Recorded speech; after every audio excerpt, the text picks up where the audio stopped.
هغه به اخلم او هغه بیزتی وکوم دې نه منله چې وسړی د مسافر دی هغه سره د خبره کزه ګرځي راګرځي ابراهيم عليه السلام چې کله دې امتحان سره مخامخ شو نو متصل رب العالمین له توجه کړ د مانځه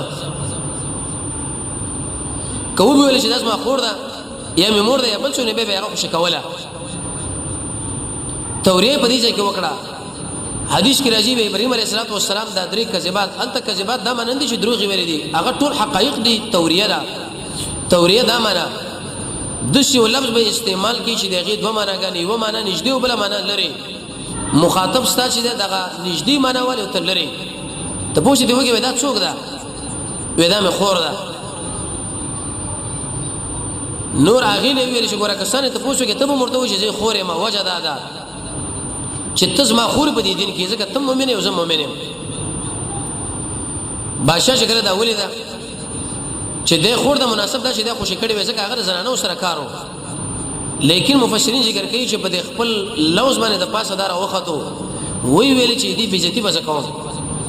چې بار کیفیت باندې ولې نه انسان کې چې څومره غیرتي هغه مرغه په خپل عزت باندې خپکیږي ابراهيم عليه السلام دی ولي امتحان سره مخامخ شو متصل رب العالمین له رجوع وکړه د خپل وړو ویل چې تم منشر وکړه بادشاہ به شکل خپل راغی روایت کې درځي په غوته یو دم به د دماغ بن شو شکل به دی الله سورګوت کې الټا بر اپره وته لاسونه به کاږه شو دماغ به بن شو لکه پلج شو وي نو دیږي کې به دوه روایت یو روایت کې د شي راځي دي زنانو ویل الله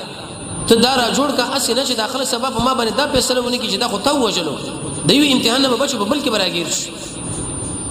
دویم دا منه چې دې سړي به دا دعا وکړي چې الله ته ما جوړ کا زب چرته مېری زنانه خو ورزم نه خو لیکن بیم دا کار کو اخر خادم له ویلې چې دا تاسو خو مری پیری را وستلې رب العالمین دې غیرتی ذات دی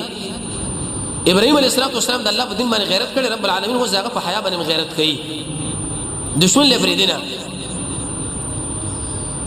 خودم دا معلومه کړي چې لکه دا ډېر کمال والا زنانه دا ډېر د کمال والا سړی دی هاجر دی وینځه یا خپل لور صحیح قول دا ولا مو ذکر کړی چې د لور و دی ورته ورکړه او ورته ویل چې ځه زنانه چې کله روان شو ابراهيم عليه السلام خو هغه په ځمانه ولاړو په دې مانځ کې ابراهيم عليه السلام ورته اشاره وکړه چې صورت حال شو وی ویل الله رحم وکي څومره چرونه چې دې کافر ما په مقابل کې جوړ کړي واغه ټول رب العالمین شان کړه لری کړه او دې سره سره مال هاجرم پلاس باندې را کړه دې وینځوا یا دمن چې د لور وشي قول علماء دا ذکر کړی چې د لور وا نو کله چې دا ورکړه ابراهيم عليه السلام نور روان شو نبی کریم عليه السلام به دا صحابه له ویل چې اسما ملګرو کله که تاسو د ابراهيم عليه السلام علاقه فتح کړه معنا مصر یو بده جمیل حاسته بل خپل ولای زمه دا معنا چې ماری قبطه دا علاقه ده او خپل ولی دا معنا چې تاسو مور هاجره هغه د ابراهيم عليه السلام بیبي چې دا د دقه سیوا دی بادشاہ ورته ورکړو چې دا لور یې راغی وینځه صحیح قول دا چې د لور وا نبی کریم علیه السلام ګوره دومره وشد لری خپل ولی له حساسو سره د دینه چې د محمد رسول الله او د ابراهيم علیه السلام په مابین کې د کلونو مسافه ده او په دې خپل ولی کې ډېری فائدې دي مسلم کې حدیث رسول الله فرمایي دا ور پولیس ورات په خوا باندې ولاړی چې قائمه کړي نو هغه به تیریږي او چې قائمه کړي نه هغه بلند غورځيږي او د انسان د رزق سره پراخيږي په دې باندې په دې منځ باندې په تقوا باندې د ګنا نه پسان ساتلو باندې په اخلاص باندې د الله په بندگانو باندې خرچه کول باندې ذکر او اذکار باندې حلال تجارت د الله نه دعاګانې غوښتل او خاص کر سوره واقع ویل اما کیفیت چې کله صحابه بیا تلاړل فتح کړه نو رب العالمین د دې بجنو کې دا مسله ور واچول به د اکرام وکي د دې ځنه به د هاجر او اسماعیل علیه السلام ورته رب العالمین بیا ورکی دا نو ورسه به دولس کړه اسحاق علیه السلام الله ورکی کعبه له بوتله او کعبه په دې وخت کې چې قرآن کې الله عزوجل فرمایي چې نه بګي فصل او نشر د بګي آبادی وا هیڅ هم بګي نه انت ولېګل چې کله هغه زره ولېګل د دې لګلو ډیری وجه دی یو وجه دا چې الله وز کعبه آبادی دویمه وجه دا د بنتوب مسلې د وجه نه اگر کدا سارا رضی الله عنها د هاجری بندا ک ژوند به تیر کې خو به د دې په طبيعت کې څه مسله راتلی شي او دا رسول الله د ژوند طریقه مو څومره به ویری چې وی دا ټول به بیرو د پاره جدا جدا کوټې جوړې کړې وي جدا جدا نوبت یو انسان چې سرور زنانه لري د اری زنانه په جدا کوټې او جدا نوبت او انت بورځي شریک ژوند کې به اختلاف راځي انت چې کله دا دواړه پرې خودل ابراهيم عليه السلام تیر روان شو وړو کې ماشومه پرې خود د خپل بیبي دی ګور بل امتحان دی سو خوراک وسک دی ورسره پرې خودل دې زنانه ورته आवाज وکړي چې الا من ته چاله مونږ پرې دی ابراهيم عليه السلام دې خوانه راکاته به ورته ویل چې الا من ته مونږ چاله پرې دی به ورته نه کاته دریم کرتی وی سلورم سدي زنانه ورته ویلې چې الله رب عزت تعالی په دې باندې امر کړی چې دې ځکه ادا پاتې شي ابراهيم عليه السلام ورته مخ راوړو چې آو رب العالمین موږ له امر کړی دی چې دا بیبي او دا بچی نه بدقه ځکه پرې ده وې اوس موږ الله نه ځای کوي ډیر وشته دي زنانه د اوچت همت والا خځوي تاریخ ولې کې چې کله ابراهيم عليه السلام دې غونډې نه واغفتو کعبه له متوجه شو ډیر سخت دعاګانې وکړي یو دعا دا وکړه چې الله دا بلد وګرځوا معنا آبادی وګرځوا کارا دویم دا معنا چې د اهل رزق ورکا خاص کر هغه چاله چې هغه ایمانداري الله رب العزت ویلي چې زبد دیلا خارم جوړ کوم او رزق مو ورکم خو لیکن واځي ایماندار نه بلکې د نور علم ځکه امتحان په دې کې راځي چې ټول الله رزق ورکي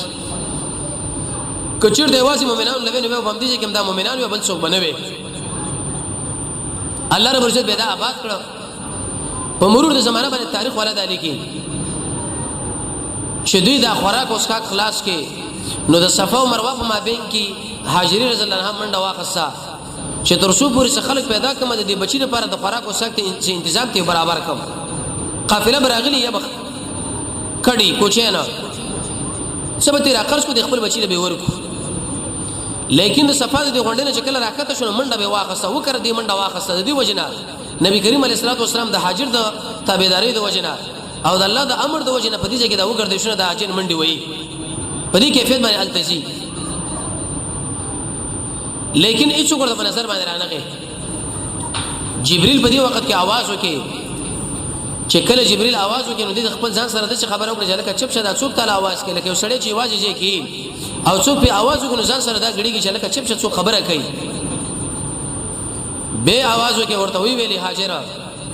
وکاسو کومه کولای شي خو وای کس ما سره زګه وجه داله چې زما خوراک او سخت مسله د دې بچی لا نو شکل د اسماعیل علیه السلام خو له بیرته راګرځي دا جبرئیل علیه السلام په خپل وزر باندې د ابي زمزم دازه والے او ایسو به روانه دا به دی وجه باندې باز تاریخ ولري چې اسماعیل علیه السلام په دې کې لتی والے نه د جبرئیل په وزر باندې کله چې هاجر ورته رااله چې ګوري او روانه د نظر ورته مخه د اوبره بند کړي کچirte بند کړي نه رسول الله فرمایي مې روانه وي لیکن په دې کې زنانه د حرس سراغ دیوال ورته ور چې اسنه خلاص نشي د دې د وجه الله رب عزت په غبو کې کمبوت راوښو کمبوت دا مره په خپل کیفیت باندې روانه نشوي رسول الله فرمایي ما او زمزم د اوبد د زمزم د اوبچ دي دا چې سړي په کم نیت باندې وسکلي په مقنیت باندې دا کافي کیږي د سړي حافظه کار نه کوي دا وسکل الله حافظه کوي کوي د چا بچینی په دینه د وسکل الله بچی درکې د چا بل مشکله بل او رسول الله فرمایي چې دا خوراک په ځای باندې امکار کوي وړي وړي مزیدار د رب العالمین په وجود باندې یو مستقل دلیل دی چې وبدي بالکل خلاصيږي نه خوند خرابيږي نه ځل سره نور وبو ساته هغه خرابي شو دا نه خرابيږي ناشنا وبا او زمونږ د الله قدرتونو لوی قدرت داري نو په دې کې د وبو مسله بني جرهم د یو قبيله وشره روانه و د یمن د علاقینا روانه په دینت باندې و مفسرین دا خبره ذکر کوي چې پاغیزه کې یو ډیم واقع خرابېدو د ډیم والا خلکو دوله اعلان وکړي چې لکه د دې جن اوځي ځکه چې د اوبره اوځي کورونم تخریبېږي نو دی خورالن یا په دې وجه باندې چې دوی د تجارت په نیت باندې روان و یا خپل خاندانی جنگونه و یو ځای کې واړول چې کله واړول چې ګوري د اسمان په طرف باندې نو پاغیزه کې مرغان ګرځي قانون دار چې په کوم ځای کې اوبي الته مرغان ګرځي یو قاصد راولې و چې لکه د دې خلکو خاله ورشي په دې کې دا اوبو دا مرغان ګرځي راګرځي کې دي چې د خوراک او ساکو تنظیم الته شوی چې کله ورترانو نو په دې کې یو حاضر ناست او بل اسماعیل علیه السلام خاله رالن دومره اخلاص وکي دومره احسان ورته ویل چې لکه دې زنانه له دا په موږ باندې را خرڅوي موږ نه راکوي د شي ونکړي چې پر دې زنانه دا واځي ناصر او ماشوم دې راځي چې دې عزت طلب کو عزت من خلکو یمنین هاجر ورته ویلې وې دا وګ بس منګي ملکیت به زمنګي داوا به کوي نه لیکن تاسو ته پیدا خستلې شي په دې منځ کې ډېرې مسلې وشوي هغه به غیر لړل انت اباد شول د منځ کې حاضر رسول الله وفات شو اسماعیل علیه السلام به بده کې وعده وکي به د ابراهیم علیه السلام دوباره راتګ د دې خواله نو تر دې چې پوره رسول الله د سیرت د دویمه برخه مونږ ویلې معنا د هدبدې من